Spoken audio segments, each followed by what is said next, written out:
Salam damai untuk setiap saudara dimanapun saudara berada. Kita berjumpa kembali dalam program Bersapi, Renungan Singkat Pemelihara Iman GKI Klasis Bojonegoro. Saudara yang kasih oleh Tuhan, selama hidup, setiap orang tidaklah bebas masalah. Entah masalahnya besar atau kecil, entah itu rumit atau sederhana, setiap orang memiliki masalahnya sendiri-sendiri. Dalam perenungan hari ini, saya mengajak kita untuk merenungkan bagaimana semestinya kita bersikap ketika kita menghadapi masalah. Saya mengajak kita untuk membaca 2 ayat firman Tuhan yang terambil dari Injil Matius pasal yang ke-8 ayat yang ke-24 hingga yang ke-25.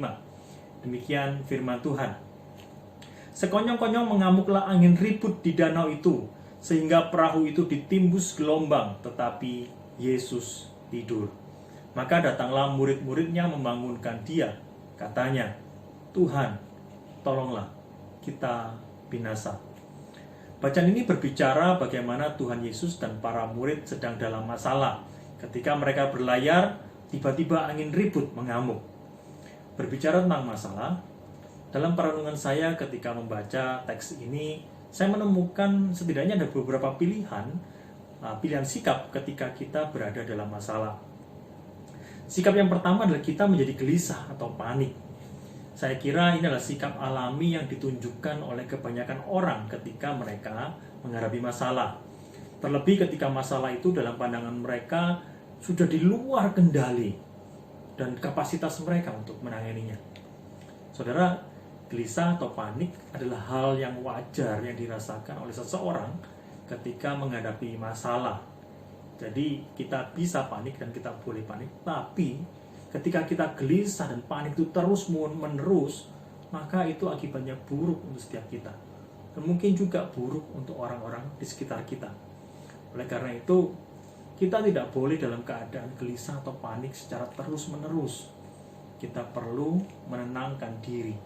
Kita perlu menjadi tenang. Saudara, sikap tetap tenang adalah sikap yang kedua ketika kita menghadapi masalah. Sikap seperti ini adalah sikap seperti Tuhan Yesus yang tetap dapat tidur ketika angin ribut itu menyerang. Biasanya, saudara, kita dapat tetap tenang meski kita terkena masalah ketika kita memandang bahwa masalah yang kita hadapi tidak terlalu besar atau masih dalam kendali kita. Suatu kali, komputer saya terkena virus. Semua data-data penting yang saya miliki hilang lenyap. Tapi saat itu saya tidak panik, karena saya tahu saya punya cadangan, saya punya backup data-data itu di tempat yang lain. Saudara, pada umumnya orang dapat tetap tenang ketika melihat masalah masih dalam kendali. Berbicara tentang sikap tenang ketika menghadapi masalah, saya mengajak kita untuk berhati-hati terhadap ketenangan yang palsu. Ada 2 ketenangan palsu yang kita perlu hati-hati, saudara. Yang pertama adalah kita tenang karena kita merasa bahwa diri kita itu dalam tanda petik adalah Tuhan. Ada orang yang merasa tenang karena memiliki banyak harta. Ada orang yang merasa tenang karena merasa memiliki banyak keahlian. Ada orang yang merasa tenang karena kesehatan dan kekuatan mereka. Ada yang merasa kebal terhadap virus corona, sehingga tidak mengikuti protokol kesehatan yang semestinya. Saudara, kadang hal-hal yang kita miliki dapat membuat kita menjadi seperti Tuhan. Saudara, kita ini bukan Tuhan Yesus yang berkuasa atas segala sesuatunya. Kalau Tuhan Yesus tenang, itu adalah sesuatu yang wajar, karena dia Tuhan dan dia Tuhan yang berkuasa. Tapi kita ini bukan Tuhan. Kita ini manusia.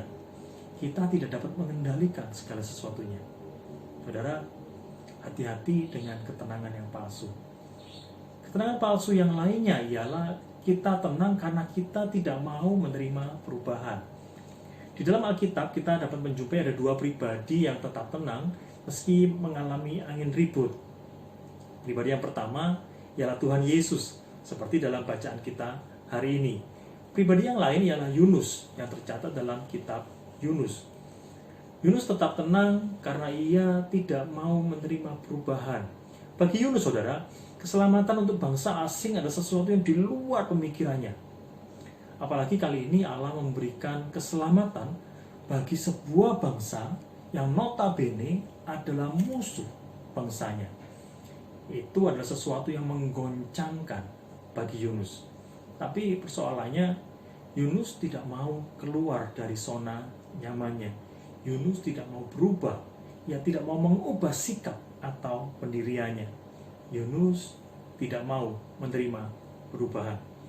Saudara, apa yang Yunus lakukan ini mungkin seperti pemakaian masker atau penerapan protokol kesehatan selama pandemi ini. Bagi beberapa orang, memakai masker itu terasa tidak nyaman. Saya kira iya memang. Tetapi mereka lupa bahwa menggunakan masker itu bukan hanya untuk melindungi diri, tetapi juga untuk melindungi orang lain. Makanya muncul slogan, maskerku untuk melindungimu, maskermu untuk melindungiku. Saudara, dengan pandemi yang terjadi, banyak perubahan. Kita perlu merangkul perubahan itu. Saudara, kita perlu berhati-hati dengan ketenangan yang palsu. Kita perlu memiliki ketenangan yang asli. Ketenangan yang asli ialah ketenangan yang dasarnya adalah percaya pada Allah. Ketika dihajar oleh angin ribut, para murid membangunkan Tuhan Yesus. Para murid sadar bahwa mereka bukan Tuhan. Oleh karena itu mereka minta tolong. Mereka berkata, Tuhan, tolonglah. Dalam keadaan sekarang, tindakan para murid ini dapat kita sejajarkan dengan berdoa. Berdoa minta tolong kepada Tuhan. Saudara, orang yang berdoa adalah orang yang menyadari bahwa dia membutuhkan pertolongan dari Tuhan yang Maha Kuasa. Kita dapat tenang ketika kita menyadari bahwa kita memang tidak maha kuasa, tetapi kita punya Tuhan yang maha kuasa. Saudara, dalam pandemi seperti sekarang ini, tetaplah berdoa. Kekeliruan para murid bukanlah terletak pada permintaan tolong mereka, bukan pada doa mereka. Kekeliruan mereka terletak pada kepercayaan mereka yang keliru.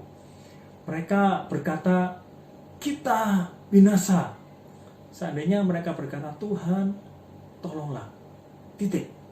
Itu adalah sebuah bentuk kepercayaan yang seharusnya mereka miliki. Tapi mereka masih melanjutkan perkataan mereka, kita binasa. Itu berarti, saudara, bahwa para murid itu memang percaya kepada Allah, tapi mereka lebih percaya lagi pada masalah mereka. Sehingga mereka menganggap masalah mereka itu pasti akan membinasakan mereka. Masalah lebih besar daripada Allah. Saudara, Tuhan memang mengizinkan pandemi ini terjadi. Tapi kita tetap perlu percaya. Percaya bahwa memang Tuhan mengizinkan, tetapi Tuhan mengizinkan bukan untuk membinasakan kita. Karena rancangan Tuhan adalah rancangan damai sejahtera dan bukan rancangan kecelakaan. Saudara, di tengah masalah yang kita hadapi ini, kita bisa memilih untuk gelisah atau panik, tetapi kita juga bisa memilih untuk tetap tenang. Kita tenang karena kita percaya bahwa Tuhan kita maha kuasa, dan Tuhan kita merancangkan yang terbaik, merancangkan damai sejahtera, dan bukan rancangan kecelakaan. Saudara, mari kita hadapi pandemi, masalah ini dengan terus percaya bahwa Tuhan beserta kita dan Tuhan mendatangkan yang baik untuk setiap kita. Mari kita berdoa. Tuhan, mungkin di antara kami ada yang merasa panik atau gelisah saat ini. Buatlah setiap hati kami menjadi tenang, karena kami tahu Engkau Tuhan yang Maha Kuasa, dan Engkau Tuhan adalah Tuhan yang mendatangkan damai sejahtera untuk setiap kami. Terima kasih ya Tuhan. Di dalam nama Tuhan Yesus Kristus kami berdoa. Amin. Saudara, tetaplah tenang, percaya bahwa Tuhan mendatangkan damai sejahtera untuk setiap kita. Amin.